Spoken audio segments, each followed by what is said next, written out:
Ada lagi kau sipir pitih raya. Rugi sebenar. Pitih raya ni jangan sipir. Kalau kau anak-anak nak guna 5 tahun, 10 tahun lagi baru guna pitih raya tu.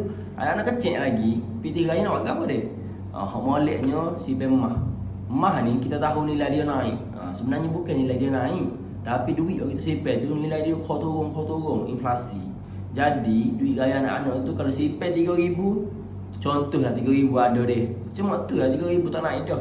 Tapi kalau 3,000 tu kita alih kepada 5 gram contoh dia. 5 gram, mana 5 gram? Ni 5 gram. 5 gram ni dah. Hari ni mungkin 3,000 harga dia dah. Esok mungkin 3,500. Setahun-tahun depan dia. Lagi 2 tahun mungkin 4,000, 5,000 tak tahu lah.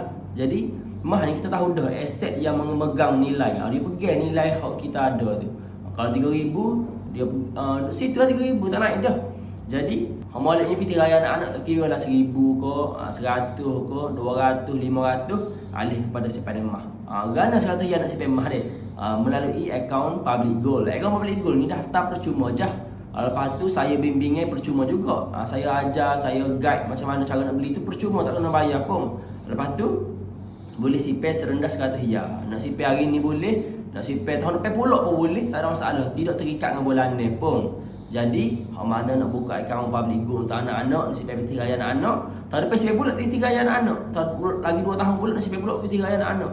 Jadi bukalah akaun public goal, simpan untuk anak-anak, bukan untuk orang lain, untuk anak-anak juga.